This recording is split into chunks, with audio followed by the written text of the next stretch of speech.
Hello મિત્રો, કેમ છો? નમસ્તે, મજામાં થશો મારા ખ્યાલ પ્રમાણે.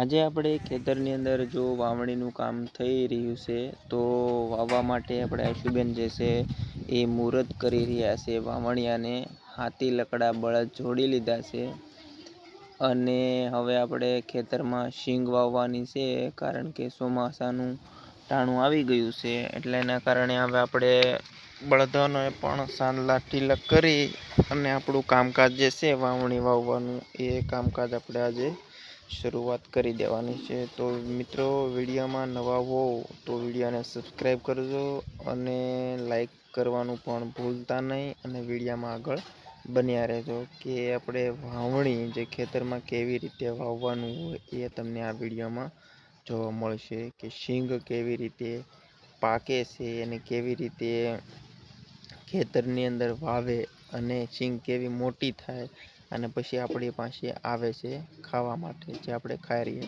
તો અહીંયા અમારે જે વિનુભાઈ જે છે એ શ્રીફળ વધેરી અને આગળનું કામકાજ શરૂઆત કરીએ છીએ, કારણ કે દરેક ખેડૂત હોય છે તો એ પહેલી વરસાદની પહેલી જ્યારે વાવણી કરે ત્યારે શ્રીફળ વધેરી અને વાવેતર કરે. તો આ માંડવીના દાણા જે છે, શીંગ છે, એ હવે વાવણીયામાં નાખવામાં આવશે અને પછી એને આપણે શું કહેવાય કે આગળની ખેતરમાં વાવવાનું આપણે વાવી. તો અમારા આશુબેને જે તગારું ભરી લીધું છે અને હવે એ વાવણીયામાં આપણે નાખી દઈશું. તો અહીંયા નાખી દેવામાં આવ્યું છે અને અહીંયા આપણે હાથી લકડું શરૂ થઈ ગયું. તો જો વાવવાનું શરૂઆત થઈ ગયા, ખેતર છે આપણું અને બળદ અહીંયા વાવી રહ્યા છે. અમારા બધાએ જો અમુક હાથી ઊંચું કરે છે, કારણ કે હાથીને વાળવાનું હોય એટલે એને ઊંચું કરવું જોવે. તો જો અહીંયા હાથી વાળે છે અને શીંગ પણ વવાઈ રહી છે, તમે જોઈ રહ્યા છો. તો આવી રીતે કંઈક આપણે વરસાદના વાતાવરણના કારણે હજુ વરસાદ થયો નથી, એટલા માટે આપણે ખેતરને પાણી પાયું હતું ડારનું, કૂવાનું. તો એના કારણે આ ધતીનું કરી અને વાવ્યું છે. તો જો અહીંયા વવાઈ રહ્યું છે, આજે ખેતરનું કામકાજ પૂર્ણ થયું અને આપણે સરખું કામકાજ હાલે છે. તો વિડીયોમાં આગળ બન્યા રહેજો અને ઠેક સુધી રહેજો, કારણ કે અવારનવાર આવા ખેતીને લગતા વિડીયો આવવા લાગશે, તમે જોઈ શકો છો. તો જો અહીંયા આપણે ખેતર વાવવાનું શરૂઆત થઈ ગઈ છે અને ધીમું ધીમું કામકાજ વાવણીનું કામકાજ હાલે છે મિત્રો.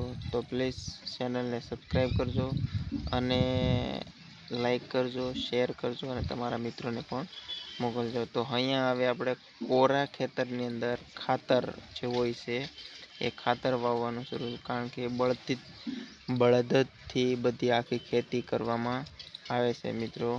આપણી ચેનલનું નામ પણ ઉપર જો તમને ઉપર દેખાય છે કોર્નરમાં, મુકેશ ગીરી ખેડૂત, તો સબસ્ક્રાઈબ કરજો અને મોકલજો. અને બીજી કે આપણા જ મિત્રની જે ચેનલ જે છે એક બીજી, એ તમને ડિસ્ક્રિપ્શનમાં મળી જશે અને એ ચેનલને પણ તમે સપોર્ટ કરજો. એ ચેનલ તમને ઉપર પણ જોવા મળી જશે, તો એ ચેનલને પણ તમે સબસ્ક્રાઈબ કરવાનું ભૂલતા નહીં અને એને પણ તમે સપોર્ટ કરજો.